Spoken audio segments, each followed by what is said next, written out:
कल दिन से देर रात तक पूरे देश में 3 ऐसी घटनाएं हुई जिसमें अपराधियों की वजह से 3 पुलिसकर्मियों को अपनी जान गंवानी पड़ी। इन तीनों पुलिस वालों का कत्ल हुआ है सिस्टम और माफिया की साठगांठ से। सिस्टम और माफिया की साठगांठ, उन्हें बीच सड़क पर कैसे कुचल दिया जाता है आपको बताते हैं। हरियाणा के नूंह में डीएसपी सुरेंद्र सिंह को अवैध खनन माफिया ने रौंद डाला। रांची की सब इंस्पेक्टर संध्या टोपनो को पशु तस्करों ने कुचल डाला। आणंद के कांस्टेबल राज किरण को एक ट्रक वाले ने कुचल डाला। सवाल यह है कि वर्दी पर यह गुंडागर्दी क्यों भारी है? इन पुलिस वालों का क्या कसूर था? वो तो बस अपना फर्ज निभा रहे थे। पुलिस का काम क्या होता है? माफिया और गुंडों पर लगाम लगाना। और जब पुलिस यही कर रही थी तो उन्हें कुचल कर मार डाला। तो फिर क्या गुंडे माफिया बेलगाम हो गए हैं? वो पुलिस से नहीं डरते हैं? या फिर ये पुलिस वाले सिस्टम की लापरवाही की वजह से मारे गए हैं?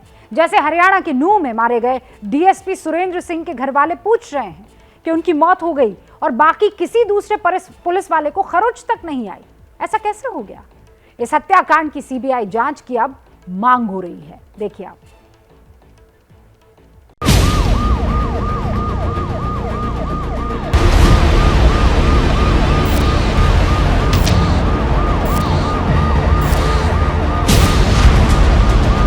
हमें ये समझ नहीं आ रहा है सिर्फ मेरे पापा ही क्यों, और भी तो लोग किसी को चोट भी नहीं लगी, कुछ भी नहीं हुआ। और मेरे पापा सिर्फ उनको ही, उनका ही हुआ जो हुआ।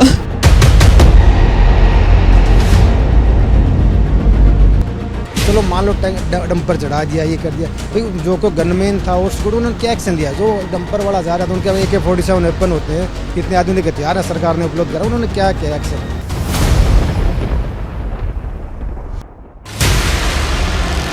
हरियाणा के नूंह में मारे गए डीएसपी सुरेंद्र सिंह के परिवार के बहुत गंभीर सवाल हैं।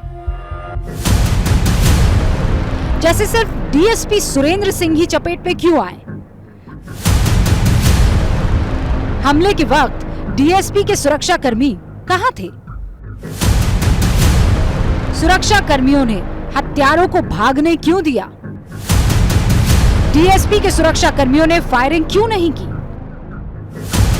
कहीं बाकी पुलिस वाले माफियाओं से मिले हुए तो नहीं हैं? सवाल इसलिए जायज है क्योंकि पुलिस विभाग में डीएसपी बड़ा ओहदा होता है। हमलावर भी सिर्फ 2 बताए जा रहे हैं और इसीलिए ये सवाल उठ रहा है कि जब डंपर का ड्राइवर डंपर भगा रहा था तो डीएसपी सुरेंद्र सिंह के साथ मौजूद बाकी पुलिसकर्मी क्या कर रहे थे?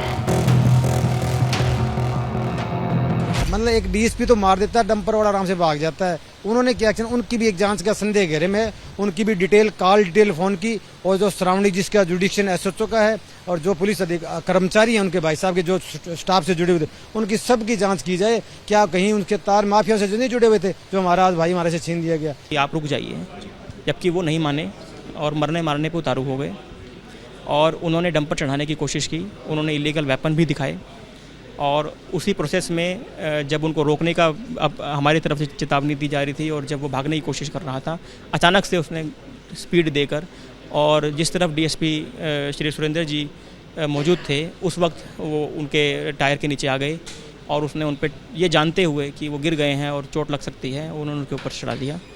ये सब कुछ सेकंडों में हो गया और पूरी टीम उनके साथ थी, लेकिन ये घटनाक्रम इतनी तेज़ी से अनफोल्ड हुआ कि इसमें कोई भी रिस्पॉन्स संभव नहीं था क्योंकि कुछ सेकंड का था। पुलिस की तरफ से यह भी सफाई दी गई कि डीएसपी सुरेंद्र सिंह अकेले ही अवैध खनन के खिलाफ कार्रवाई के लिए चले गए थे। उन्होंने अपने मातहतों को इसकी जानकारी नहीं दी थी। इंफॉर्मेशन केवल डीएसपी साहब तक थी, ये उनके स्टाफ के नहीं मालूम है कि किसी की कॉल आई थी या रैंडम चेकिंग पे गए हुए थे।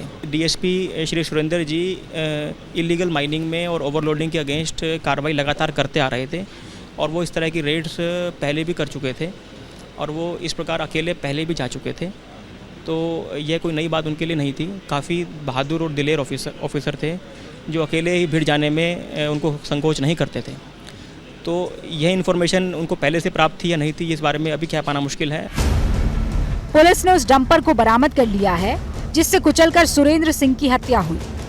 इसकी नंबर प्लेट गायब है। तस्वीरों में देख सकते हैं कि इस डंपर का जो नंबर है वो आगे की नंबर प्लेट भी पूरी तरीके से नहीं है। इसके अलावा पीछे भी इस पे कोई नंबर नहीं दिया गया है। फिलहाल पुलिस ने इस मामले के अंदर इक्कर नाम के एक शख्स को गिरफ्तार कर लिया है, जो कि इस डंपर का क्लीनर बताया जा रहा है। लेकिन जो डंपर का ड्राइवर था वो अभी तक पुलिस की गिरफ्त से बाहर है। उसको पकड़ने के लिए पुलिस ने 8 टीमें बनाई हैं और लगातार उसकी तलाश की जा रही है। इतना ही नहीं, पुलिस का ये कहना है कि इस मामले के अंदर सिर्फ 2 ही लोग शामिल नहीं थे, बल्कि इसमें और भी लोग शामिल थे। एबीपी न्यूज की टीम नूह के उस गांव में भी पहुंची जहां ये दोनों आरोपी थे। एक का नाम है इक्कर और दूसरे का नाम है मित्तर। इक्कर हेल्पर था जो गिरफ्तार है और मित्तर ड्राइवर था। ये इक्कर का घर है और इक्कर यहीं इस घर में रहता था।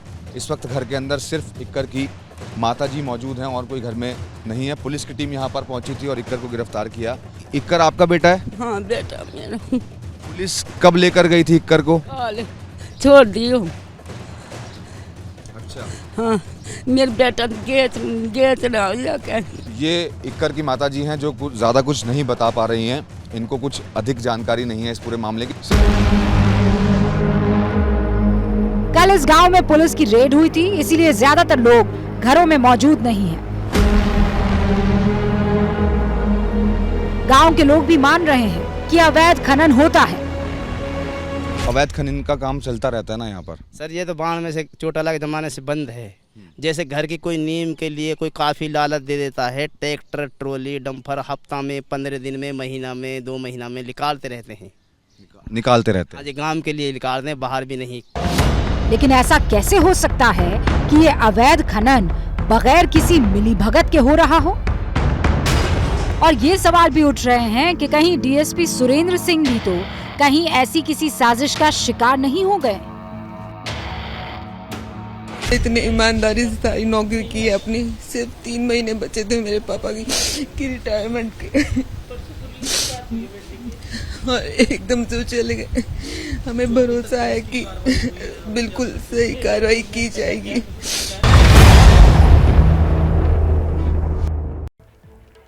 इस हत्याकांड का मुख्य आरोपी मित्तर गिरफ्तार हो चुका है। उसे राजस्थान के भरतपुर से गिरफ्तार किया है।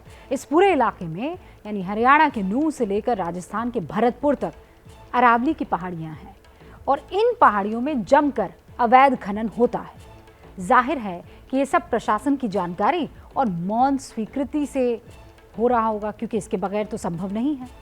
इसी का विरोध राजस्थान के भरतपुर में कुछ साधु कर रहे थे।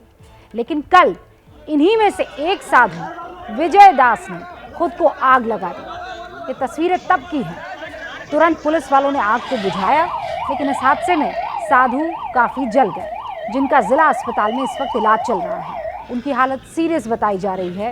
ये साधु संत काफी लंबे समय से इन पहाड़ियों में अवैध खनन का विरोध कर रहे थे। पिछले कई दिनों से धरना भी दे रहे थे, लेकिन सिस्टम ने कोई ध्यान नहीं दिया। और सिस्टम का ऐसा ही रवैया झारखंड की राजधानी रांची में भी देखने को मिल रहा है, जहां पुलिस को पहले से पता था कि पशु तस्करों का एक वाहन आ रहा है। 2 अलग अलग जगह पर पुलिस वालों को चकमा देकर आ रहा है, लेकिन बावजूद इसके रात में 2 बजे एक महिला दारोगा को बहुत कम पुलिस फोर्स के साथ तस्करों से मुकाबला करने के लिए भेज दिया गया। तस्करों ने महिला दारोगा को कुचलकर मार डाला। पूरी रिपोर्ट से समझिए हुआ क्या होगा।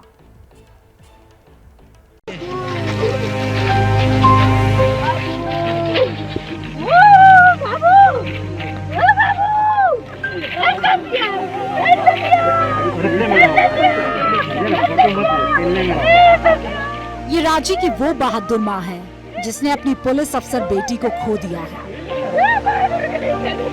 ये रांची में शहीद हुई पुलिस सब इंस्पेक्टर संध्या टोपनो की माँ है, जो आखिरी बार अपनी अफसर बिटिया को सलाम कर रही है।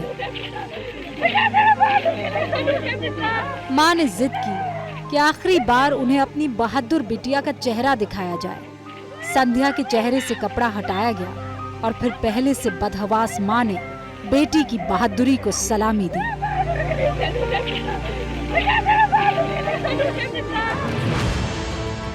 यही वो पिकअप वैन है जिससे पशु तस्करी हो रही थी, क्योंकि ये तस्कर 2 जिलों की पुलिस को चकमा देकर भाग गए थे। रांची में जब ये गाड़ी आई तो संध्या टोपनो को भेजा गया, लेकिन तस्कर रुके नहीं और उन्होंने सब इंस्पेक्टर संध्या के ऊपर गाड़ी चढ़ा दी। सूचना रात में प्राप्त हुई तुपुदाना ओपी में कि एक संदिग्ध वाहन खूंटी की तरफ से आ रहा है तोरपा से, और उस वाहन को रोकने का प्रयास पहले भी गुमला ज़िले में और खूंटी ज़िले में किया गया, लेकिन वो वाहन नहीं रुका। फिर जब सूचना प्राप्त हुई तो सब इंस्पेक्टर संध्या टोपनो के नेतृत्व में वाहन चेकिंग वहाँ पे लगाई गई थी कुलुंडू के पास में, जहाँ इस वाहन को रोकने का प्रयास किया गया, परंतु यह वाहन नहीं रुका और जो गश्ती जो वाहन था अपना उसको उसने धक्का भी मारा। उसके बाद जो है जो अपनी महिला सब इंस्पेक्टर थी उनके साथ ये हादसा हुआ, वो गाड़ी की चपेट में आ गई। लेकिन सवाल ये है कि रात में 2 बजे एक महिला अधिकारी क्यों भेजी गई? क्या संध्या टोपनो को बिना हथियार के भेजा गया? क्या संध्या के साथ पर्याप्त पुलिस बल नहीं भेजा गया? सवाल ये भी है कि जब पुलिस जानती थी कि तस्कर 2 जिलों की पुलिस को चकमा देकर आए हैं, तो फिर संध्या के साथ पूरा पुलिस बल क्यों नहीं भेजा गया? ये सवाल खुद संध्या के परिवार की तरफ से उठाए जा रहे हैं, जिन पर पुलिस अब जांच की बात कह रही है। और दीदी अकेले गई थी वहाँ, उतना बड़ा जानकारी मिला, उतना बड़ा कि अपराधी आ रहे हैं, तो इस लड़की को भेजा वहाँ थाना में, वो तो गाड़ी में।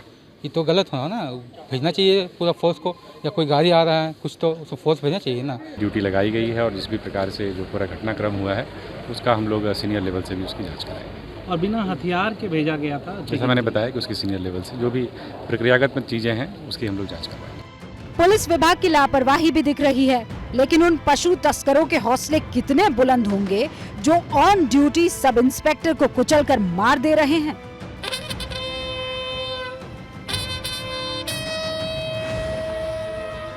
संध्या एक बहादुर अफसर थी। उनके अंतिम दर्शनों में सिर्फ पुलिस फोर्स ही भावुक नहीं थी, बल्कि संध्या को जानने वाले भी उनके अंतिम दर्शनों के बाद रो पड़े। पुलिस वालों पर जानलेवा हमले की तीसरी घटना गुजरात के आणंद से आई, जहां कल एक ट्रक को जब पुलिस ने रोका तो ट्रक वाले ने एक पुलिस कांस्टेबल को ही कुचल दिया और फरार हो गया। इसके बाद ट्रक वाला फरार हुआ तो पुलिस ने एक प्राइवेट कार से उसका पीछा किया। ट्रक वाले ने कार को भी टक्कर मारी। इसके बाद ट्रक छोड़कर वो फरार हो गया। आज पुलिस ने ट्रक चालक को गिरफ्तार कर लिया है। इस जानलेवा हमले में पुलिस कांस्टेबल राज किरण की मौत हो गई। और इसीलिए अब ये सवाल उठता है कि क्या इन पुलिस वालों की मौत ये नहीं बताती है कि इन अपराधियों में, इन तमाम बदमाशों में पुलिस का खौफ कम हो रहा है और मिलीभगत सिस्टम की। जैसे ही घड़ी का काटा दोपहर 2:30 पे आए, बबीता जी का दिल सास बहू साजिश के लिए मचल जाए। और ये है इनकी बहू, पूरे दिन ऑफिस की टेंशन हो जाए गॉन जब ये करें अपना फेवरेट शो फ्री टाइम पे ऑन। इनकी तरह आप भी देखें अपना फेवरेट शो अपने टाइम पर और डाउनलोड कीजिए एबीपी लाइव ऐप अपने स्मार्ट टीवी पर।